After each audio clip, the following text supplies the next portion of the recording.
Half the world is aflame as the horrors of war explode on a scale unparalleled in history. The nuclear nightmare that has haunted man for decades has finally come true. It's explosion, chaos, disorder, death, destruction. That wouldn't be life as we know it. Western civilization, as we know it now, will be, for all practical purposes, wiped out of man. A global cataclysm, not of nature, but at the hands of mankind itself.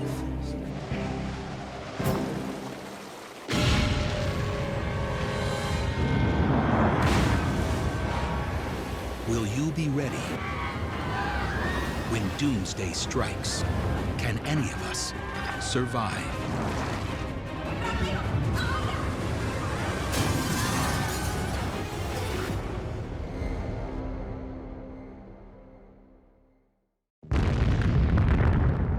In August 1945, nuclear war became a reality when the United States dropped 2 atomic bombs on cities in Japan. 7 decades later, the arsenals of the great powers are 140,000 times more powerful. What would happen if a nuclear war broke out today? You want to hole up somewhere with a lot of supplies, somewhere preferably heavily protected. This is a long-term, horrible catastrophe. It will be the worst thing ever to happen in human history.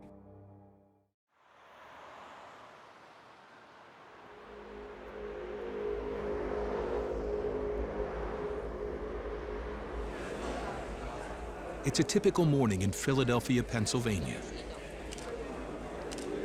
Tourists crowd around the world-famous Liberty Bell.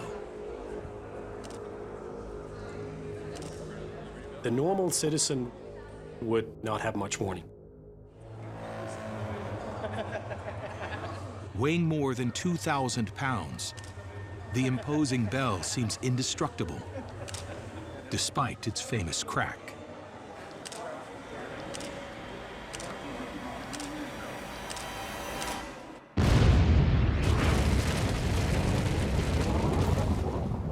The light is blinding. The bell itself is blistering and boiling, and then everything is gone. The tourist hasn't seen any of this after that initial flash, because the tourist himself is gone.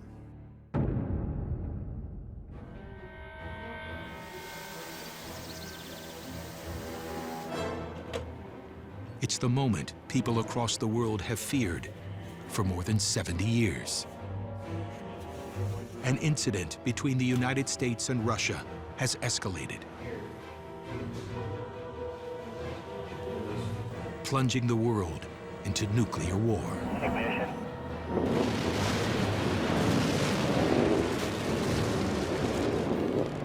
Запуск. The first nuclear explosions of the war aren't aimed at bringing down buildings or killing people. Intercontinental ballistic missiles are launched high into the atmosphere, where they explode 300 miles above the United States, Europe, and Russia. Their purpose is to destroy electronics. If you set off a nuclear weapon in the upper atmosphere, you can produce an electromagnetic pulse that can disable electronics all around a huge area of the Earth.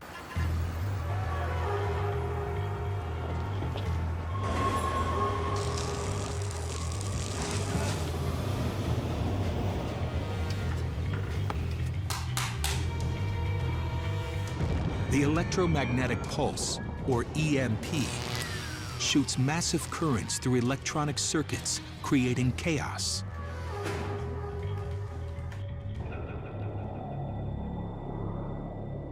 All over the southern hemisphere, emails and texts from the north suddenly stop.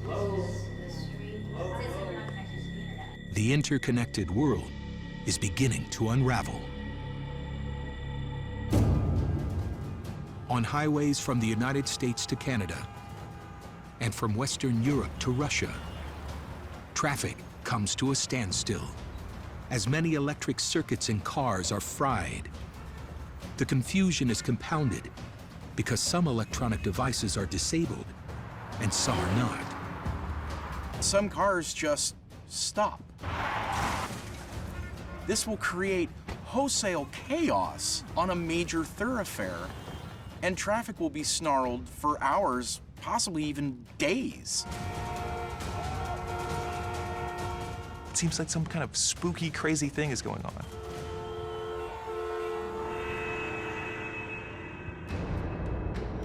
But it's not just bedlam on the highways. People everywhere in the Northern Hemisphere are faced with unexpected crises.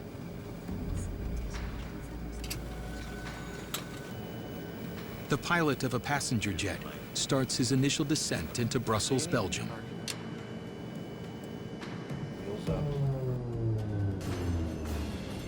When things suddenly start to go wrong.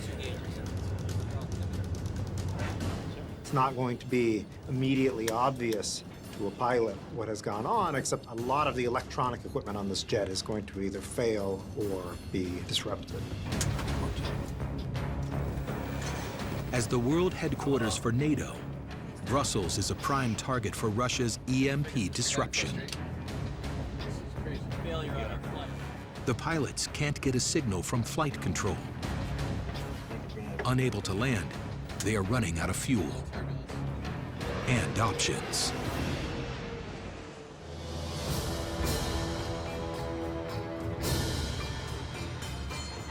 While the public at large is in a state of mass confusion, both the American and Russian armies are operating at full speed.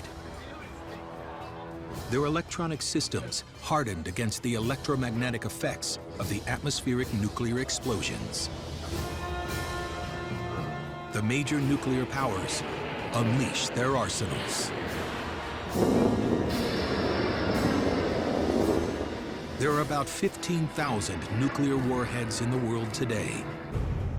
5,000 in storage are due to be dismantled. The rest remain weapons of war.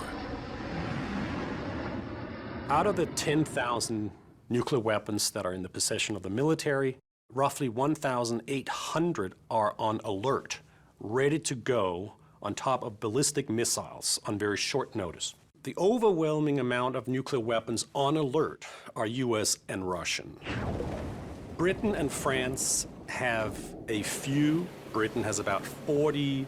France has about 50 that are on alert. There are no other nuclear weapon states that have nuclear weapons on alert.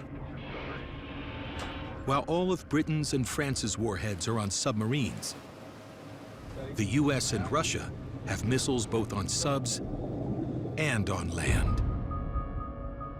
Land missiles are based deep in the heartland of each country. And while both sides have them in silos, only Russia deploys mobile launchers. These weapons are designed to kill and destroy on an unthinkable level. If you make the rocket very large, and you can make the nuclear warheads very small, you don't have to limit yourself to just one warhead per missile. Some missiles have as many as 10 warheads, each one 50 times as powerful as the bomb that destroyed Hiroshima in 1945. In the first strike, you're going to have something in the order of 600 to 700 ballistic missiles with nuclear warheads from both countries flying against each other.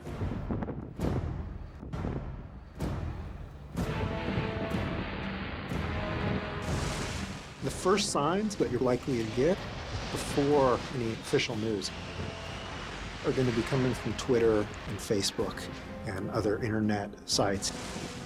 As people that are in the paths of these missile silos are going to start reporting that there are a lot of rockets taking off nearby.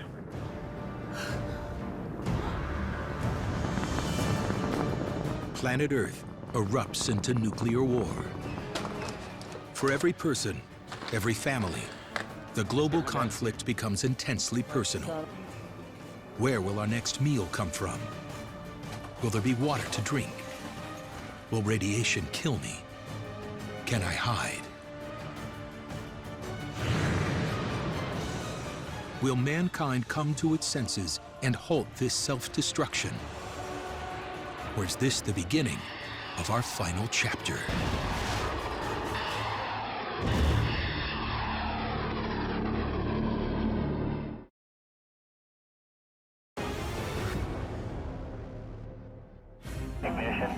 What would happen if a global nuclear war broke out?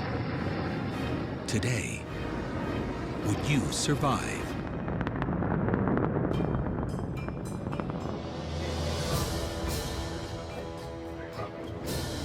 American and Russian nuclear warheads fill the skies above our planet as the unthinkable has started.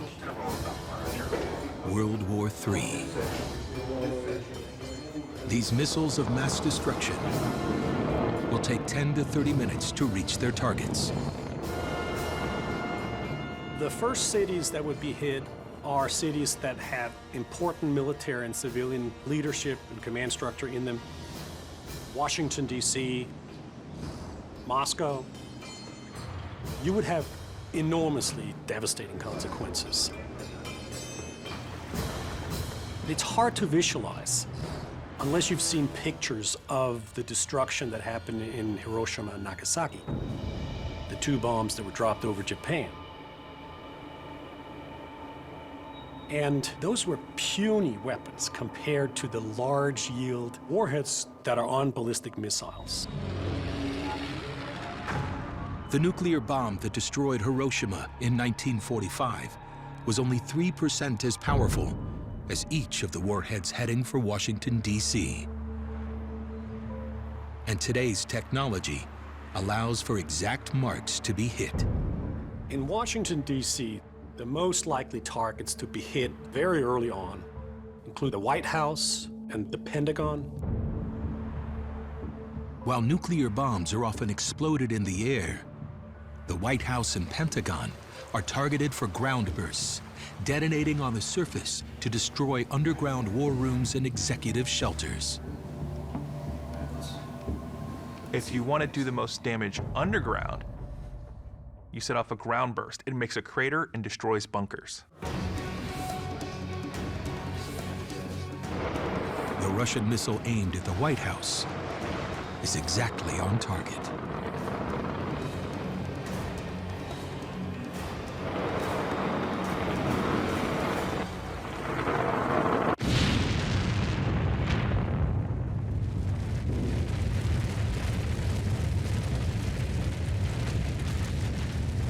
A 500-kiloton warhead attack on the White House would create a fireball with a diameter of 1 mile. Inside the fireball, temperatures reach more than 10 million degrees, instantly killing everyone it touches. It's like the center of the sun. Everything inside the fireball is incinerated. You are vaporized. You are instantly one with the universe.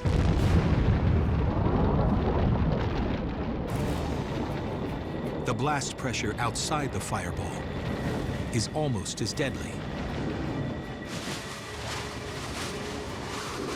It throws things into you, it throws you into things. You can have bones break. And it could even rip the skin off your bones.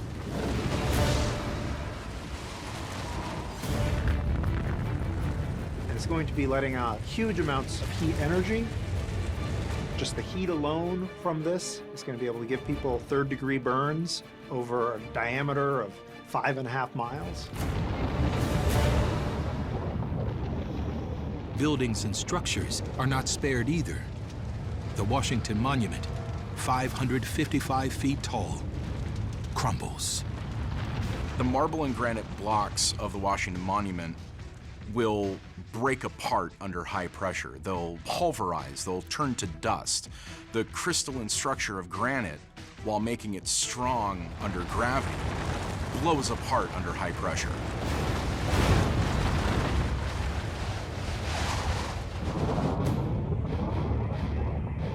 Even a dozen miles beyond the blast and the heat, the light robs eyewitnesses of their sight.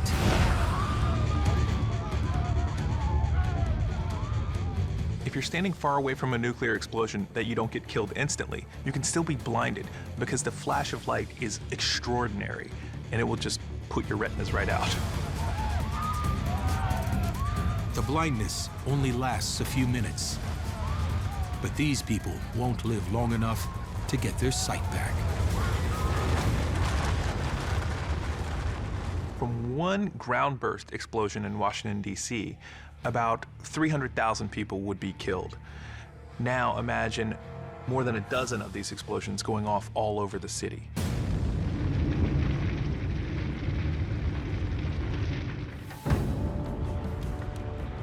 At virtually the same time as Russian bombs hit Washington, the US, Britain, and France strike Moscow with 80 warheads.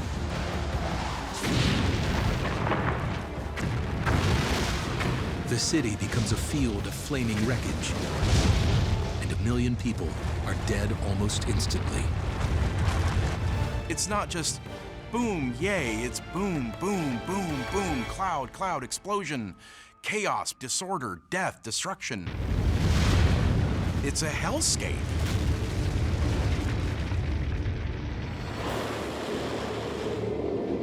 After the initial salvo, the second tier of targets will include nuclear weapons storage sites and industries that support the nuclear war.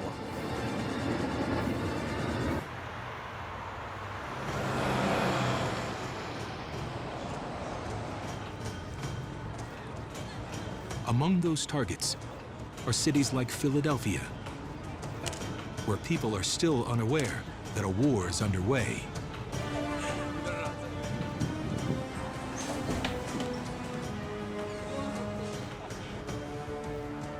Here is where the tourists viewing the Liberty Bell become victims of war.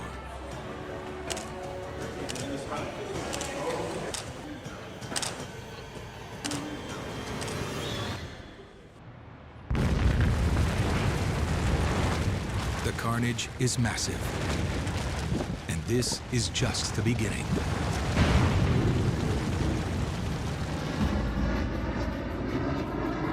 Across the Atlantic Ocean, warheads now aim at America's allies. In Brussels, NATO headquarters is among the targets hit. Just 3 miles away, the airport is also destroyed, stranding a plane about to land. A large jetliner needs over a mile of runway to land. If there are no runways, you can't land a Boeing in a field. You don't carry a lot of extra fuel because it's heavy.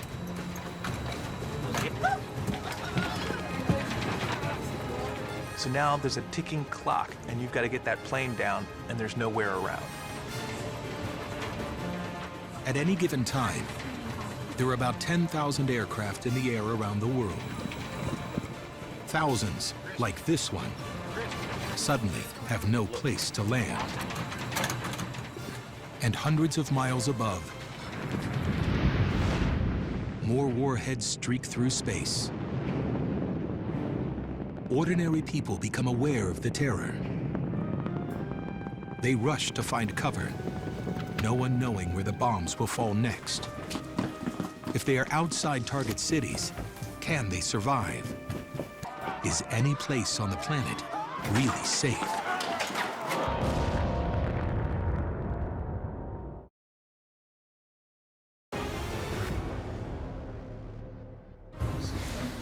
Consider the unthinkable. A nuclear war spreads across the world. Is everyone doomed? Or will some of us survive?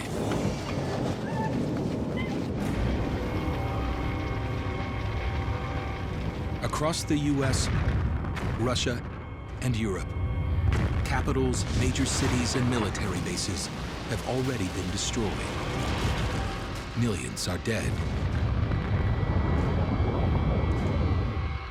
Word of the war spreads. And outside the initial strike zones, from Siberia to southern Italy, people run to take shelter.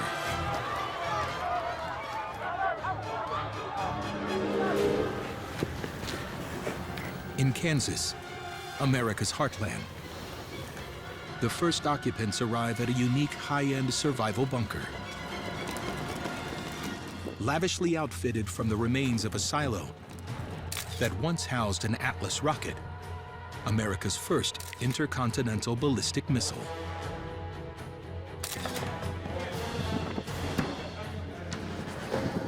There aren't very many fallout shelters anymore. But people have decked out these missile silos into these luxury apartments. They cost more than $1 million.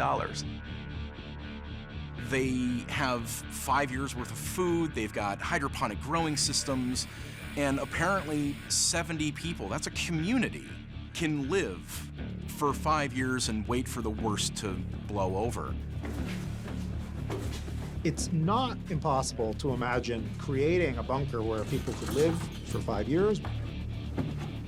Would they be happy? I don't know. It depends on the people, probably, and how nice the bunker is.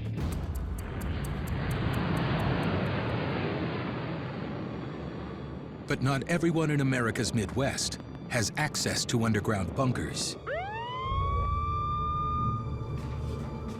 Those without are in peril.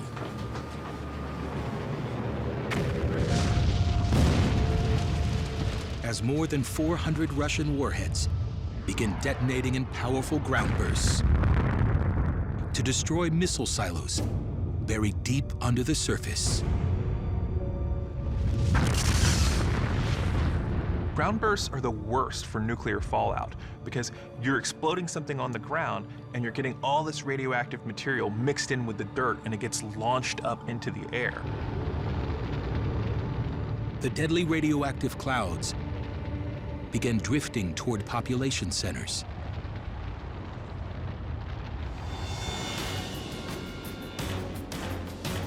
At Whiteman Air Force Base, an hour outside of Kansas City, Missouri,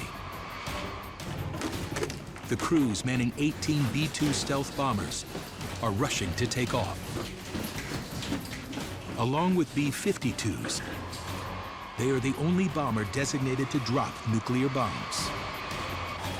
This makes them prime targets, leaving American commanders only one option.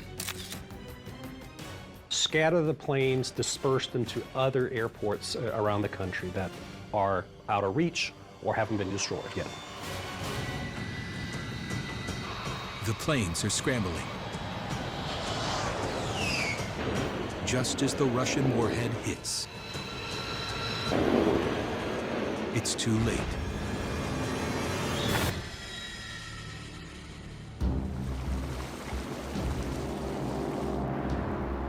Meanwhile, in Europe, another NATO capital comes under fire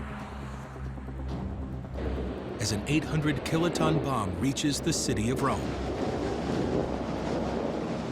With 50 times the power of the Hiroshima bomb, it explodes in an air burst. A blast set to detonate before the warhead hits the ground.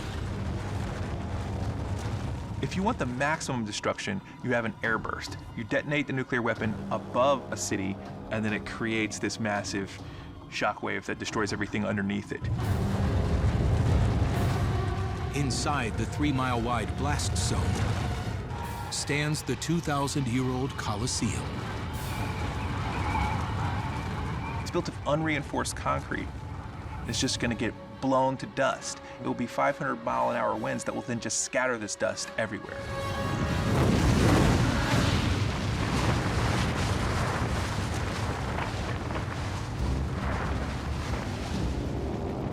Less than 1 hour into nuclear war, it's already the deadliest day in human history. 1,000 warheads have taken 25 million lives. And worse is yet to come. The missiles now take aim at major population centers, where the only goal is to kill.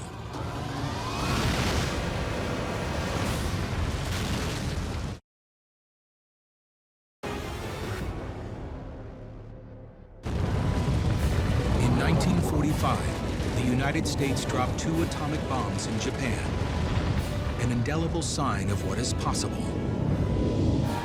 What if nuclear war broke out today? Could we survive?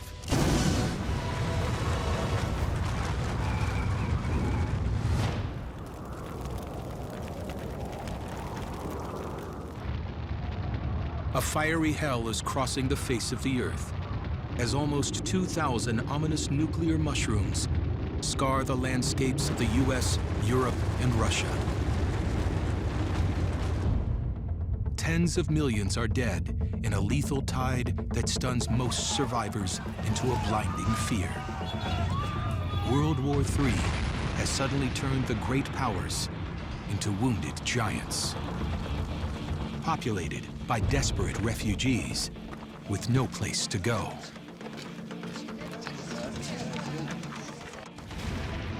For those not instantly killed in the initial assaults, survival takes presence of mind. Put aside the horror. Concentrate. Stockpile food. Stash away as much water as you can. Stay inside. Take care of your own. Underground in Kansas, 70 survivors in a well-provisioned bunker know they are in for the long haul. They are prepared to defend themselves from outsiders. But what if the unexpected happens? What if one of them has some sort of episode? What if they have a mental breakdown? I would really like to know how far they've thought of all of the different contingencies. Because if just one comes up that is unsolvable, you're losing those 70 people. Meanwhile, there are survivors in the air, too.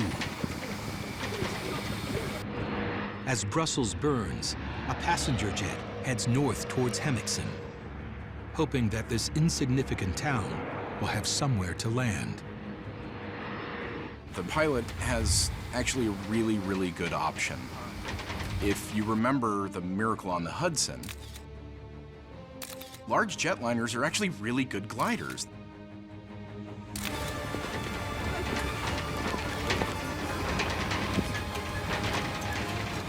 The fuel tanks are empty, with no runway in sight. The pilot eases the jet down on the river shelf.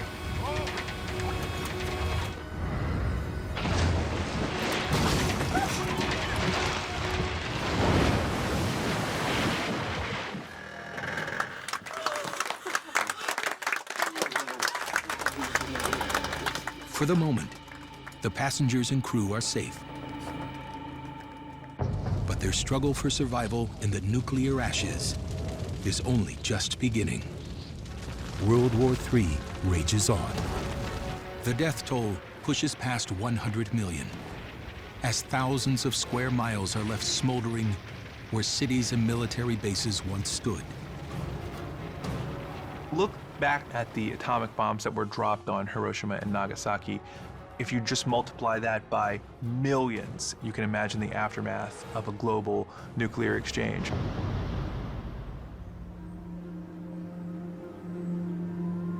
My grandfather told me about landing in Hiroshima after the bomb. He was on a medical ship. And what really struck him was the smell of char and death and destruction. He said he'd never smelled anything like it. And seeing the destruction, it shook him to his core.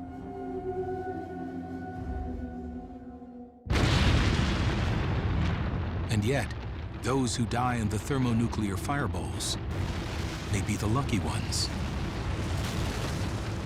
Any survivors will have to face the terrible aftermath of the widespread destruction. A nuclear winter.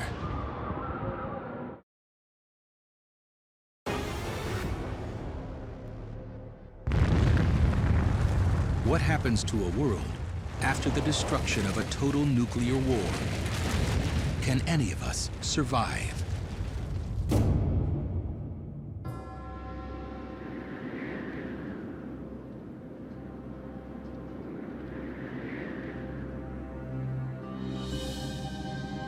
Cities from America to Europe to Asia have been destroyed. In the US and Russia especially, the death toll is enormous. You would imagine well over 100 million people in each country have been killed. The way nuclear wars might evolve, it is hard to imagine that it would be limited. And the deadly effects are not confined to cities destroyed by bombs. When Russian warheads struck American missile silos in the northern mountain states, radioactive fallout began taking a massive toll. Wind patterns would carry it and drop it on huge areas of the country. So there would essentially be no safe place to go. Duluth, Minnesota, a small city of 86,000, was just one of many places directly in the path of the deadly clouds. And people here began to die from radiation sickness.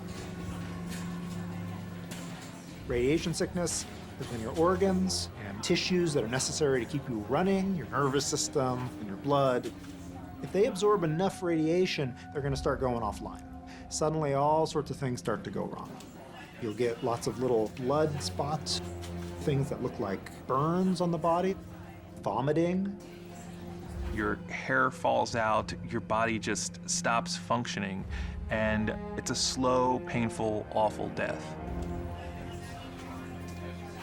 A veil of grief for the loss of friends and family compounds the struggle survivors now face for the basics: food, water, and shelter. And residual radiation will kill for decades. To have some idea of what's going to happen in the future after these cities are ruined, think of Chernobyl. There were cities nearby that were evacuated.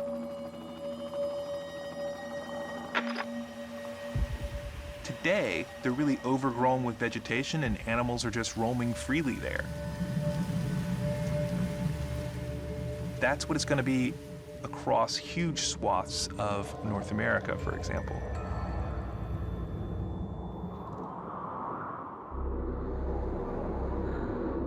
The world now settles into a deep gloom as the skies go dark.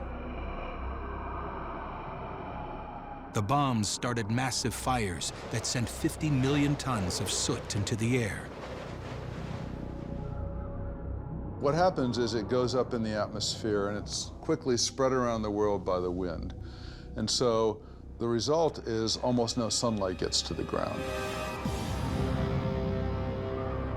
The soot from the massive nuclear-fueled fires blocks so much sunlight that it plunges the world into a sudden nuclear winter. This is an ice age with fallout, with radiation. Everything is going to be damaged in some way or another. Scientists say a nuclear winter will freeze the Earth for about 2 decades. The onset of this winter is shocking. This is a long-term, horrible, horrible catastrophe that would happen in the case of a global thermonuclear war. The sudden cold destroys world agriculture. The war has already killed more than 200 million people. And now, far more are doomed. We're talking billions of people who will die from starvation as a result of this. In a scenario where we have a nuclear war in the northern hemisphere, the US, Russia, Europe, you're going to get the biggest effects of nuclear winter. The southern hemisphere countries will be less affected. You can imagine a country like Argentina, Brazil, South Africa, where you would have a greater chance of survival after a nuclear war. Let's say humanity survives. Where do we go from there? Would we be able to keep cultures? Would we be able to keep art? Will we have learned our lesson? These are huge, huge questions that is interesting to think about, but also terrifying. Will civilization endure through a nuclear winter? Or is mankind condemned to a cold, dark death?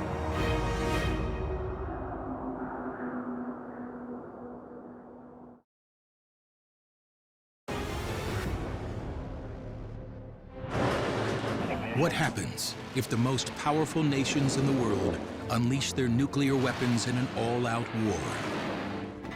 Would humanity survive?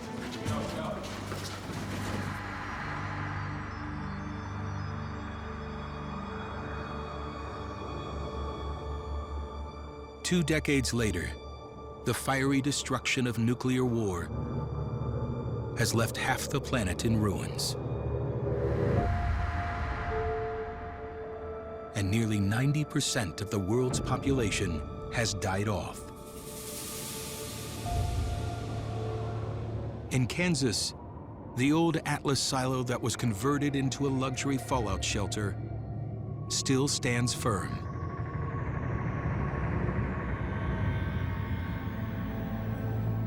But it's long been abandoned. It was stocked with 5 years' worth of food, and 70 people survived inside. For a time. Could you make a bunker to ride out a nuclear attack? Sure. Just make the assumption that nobody's gonna come help you for a very long time, if ever. Can you do that? Sure. Can you do that for the whole country? No.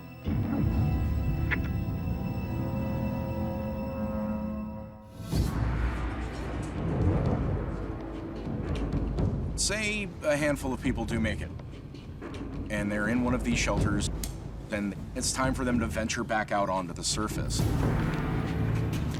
They will be entering into a completely unfamiliar terrain. Everything they knew of would be gone.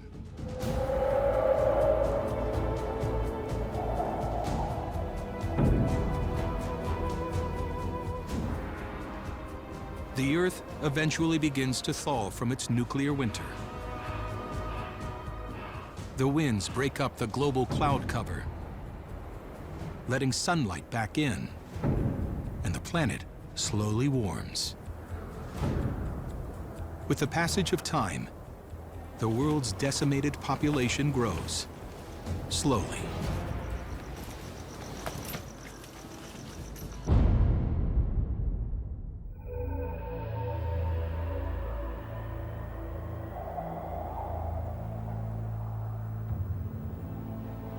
A century later, the ruins of abandoned cities are overgrown by weeds,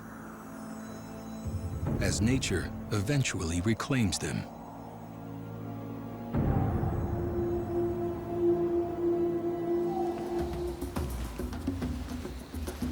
Survivors in the warring countries become refugees, driven to head for warmer climates.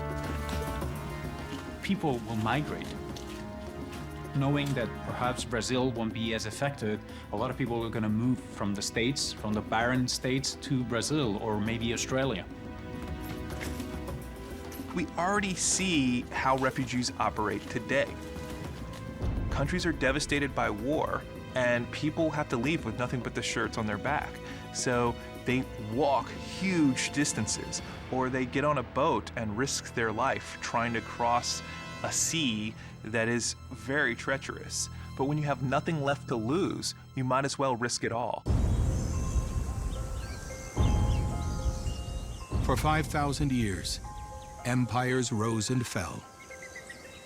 Only ruins remain of the Maya, ancient Egypt, Greece, and Rome. But while these civilizations vanished, mankind did not. Nobody really knows how many people could survive a nuclear winter. But I'm a little bit of an optimist. I think humans are incredibly crafty, and we've come a long way since our cave-dwelling ancestors. We're really smart. We've got a lot of this knowledge written down.